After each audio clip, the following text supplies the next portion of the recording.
Bonjour à tous et bienvenue dans Point Trash, votre émission qui ose aborder les points qui fâchent.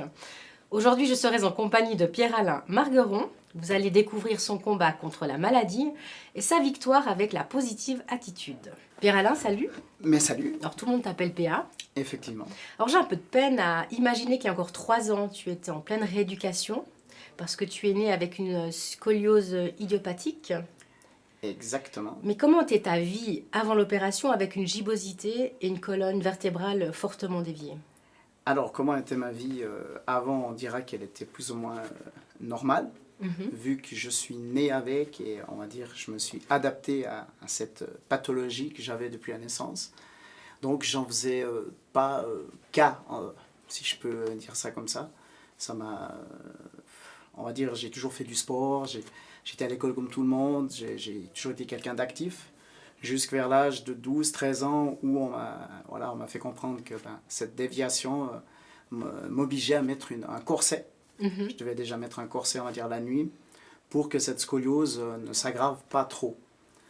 En après, c'est avéré que cette scoliose est restée fixe, donc on a pu enlever le corset. J'ai continué ma vie, on va dire, tranquillement, sans trop de problèmes, jusqu'à mes 30... C'est déjà à 30 ans que ça commence à se dégrader. Voilà, exactement. Parce que là, c'était quoi les symptômes? Les symptômes, on va dire, c'est plutôt la respiration, on va dire symptômes, on va dire plus esthétiques, Oui. vu que la déviation de la colonne vertébrale a amené justement une déviation de la cage thoracique qui a amené, on va dire, un aspect visuel où il y avait une gibbosité, une bosse dans le dos où il y a l'omoplate. Si le regard des autres te dérangeait? Alors au début, pas parce que je suis né avec, après plus on grandit, plus on apprend à connaître un petit peu son corps, on devient un petit peu jeune adulte, jeune homme, et quand on devient adulte, là, quand on commence à se mettre un petit peu à torse nu, que ce soit dans le sport, ou que ce soit l'été à la piscine, là, le regard des autres commençait un petit peu à être, on va dire, j'ai dû avoir un temps d'adaptation pour m'accepter, on va dire, cette bosse. Et là, à 38 ans, en 2018, lors d'un simple contrôle, en fait, on contrôle de tous les 3 ans, le pronostic n'est pas bon. Qu'est-ce qui se passe? Effectivement, en fait, à 38 ans, j'ai été au contrôle que je faisais tous les 3 ans. J'avais un contrôle général, en fait. Et là, on m'a annoncé que j'avais malheureusement une pathologie de scoliose idiopathie vieillie, c'est-à-dire que ma colonne vertébrale s'est très gravement, on va dire, accentuée depuis l'âge de 35 ans à 38 ans, jusqu'à un stade où la colonne a commencé à presser mon poumon et mon cœur. Oui. Donc, il a fallu prendre une très, très grosse décision. C'était laquelle? En l'espace de peu de temps, on m'a dit, voilà, monsieur Margueron, vous avez 2 solutions, soit on vous opère, ou soit on vous opère. Sacré dilemme, hein? Sacré dilemme, exactement, surtout à 38 ans. Et puis, j'ai dû prendre la plus grande, la plus dure décision de toute ma vie, mais je pense la plus enrichissante. Oui, c'est vrai que là, alors, tu as fait 11h30 d'opération, 8 semaines et demie où tu étais alité, et 3-4 mois de rééducation. Effectivement, il y a eu un gros parcours, il y a eu 11h30 d'opération. C'est vrai que quand on dit ça comme ça fait presque peur, mais voilà, 11h30 d'opération, après j'ai été alité, après il a fallu beaucoup de rééducation, après on m'a transféré à la clinique de la Souvation, où là j'ai encore été pendant quelques semaines en teint et bain, où il a fallu relancer la machine, il a fallu remuscler tout. Et puis, pas à pas, on va dire jour après jour, je me suis gentiment remis et puis j'ai enclenché, on va dire, le mode warrior. Ouais, alors, si tu es d'accord, on va juste faire une petite parenthèse, on regarde une vidéo, on se retrouve juste après. Avec plaisir.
P.A., quel était ton premier ressenti quand tu t'es réveillé après l'opération? Alors, mon premier ressenti, c'était... j'étais tout vaseux, j'étais pas bien du tout.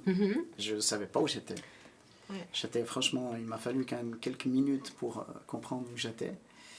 Et j'étais sous morphine, j'étais en pleine phase de réveil, parce qu'il faut savoir, c'est que j'ai eu 11h30 d'opération, j'ai eu 13 heures en salle de réveil, chose que j'ai appris en après. Puis là, ma première réaction, c'est de me dire qu'il y avait une vie avant, puis maintenant il y a une nouvelle vie qui va commencer. Et de là est venu, on va dire, un nouvel état d'esprit, puis on va dire que ma priorité à cet instant-là ne serait et sera que ma santé.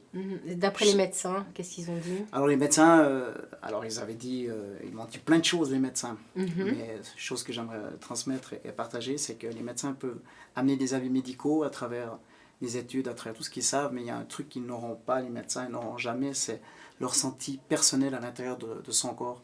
Et je pense qu'il faut savoir l'écouter et savoir se faire confiance, parce qu'il y a beaucoup de personnes en fait qui... Je dis pas qu'on ne doit pas faire confiance aux médecins, je dis juste que moi, on m'avait dit certaines choses sur mon dos, que j'allais peut-être plus faire de sport et tout. J'ai 14 mois d'avance sur le protocole également, parce que j'ai été aussi à mon ressenti personnel. Ouais. Et le ressenti personnel, je pense, c'est très très important de savoir s'écouter. Et surtout qu'aujourd'hui, tu es coach sportif. Voilà, j'ai fait une formation de coach fitness en 2020, j'ai fini fin 2020. Et ça prouve que même qu'à 40 ans, on peut tout faire. Il faut juste avoir confiance en soi et puis... savoir s'écouter, une fois de plus, c'est super important. Alors P.A., quand tu vois ces images, à quoi ça te fait penser? À quoi ça me fait penser? On va dire, ça me touche beaucoup parce que je vois que je reviens de loin. Et d'un côté, je me dis que je montre que quand on veut, on peut. Oui. C'est vrai qu'il y a eu énormément de travail, on va dire, à faire personnel, parce qu'il y a quand même on se sent quand même très démuni, on se sent seul dans ces moments-là. Même qu'on connaît un petit peu de monde et tout, dans ces moments-là, on est vraiment seul. Donc il y a une acceptation émotionnelle, il y a une acceptation, on va dire, de réorientation sur plein de zones qu'il va falloir aborder. C'était pas évident, mais j'ai pris ça, on va dire, j'ai relativisé, j'ai pris ça avec du sérieux, parce que je savais que si je devais m'en sortir, il aurait fallu que je passe par une rigueur et une détermination que j'aurais, je pense, pas eu avant. Je pense que j'ai vraiment dû amener une force intérieure pour arriver où j'en suis maintenant. Voilà, parce que 3-4 mois de rééducation, c'est quand même long. Alors, qu'est-ce qui t'a fait tenir vraiment? Ce qui m'a fait tenir, on va dire, le goût de la vie, parce que j'ai toujours été quelqu'un d'actif, qui aime la vie, qui aime les gens, qui est bon vivant. Voilà, il faut voir le côté positif, parce que ça t'a amené à un concept aujourd'hui. Je ne sais pas si tu peux nous en parler. Effectivement, ce côté positif, on va dire, ma détermination et puis ma positive attitude, ça m'a amené, on va dire, cette positive attitude est liée de mon parcours. Hormis la détermination que j'ai eue, on va dire, cette positivité a amené la valeur ajoutée cet état d'esprit que j'ai eu. Et ce concept, j'ai envie de l'amener, de le partager, de le transmettre à travers cette épreuve. Parce que c'est vrai que la positive attitude, je pense, parle à tout le monde. Ça doit vraiment être un état d'esprit, mais une philosophie de vie que tout le monde devrait avoir tous les matins en se levant. Donc aujourd'hui, tu en as fait ta marque? J'en ai fait ma marque, effectivement. Ça va gentiment arriver.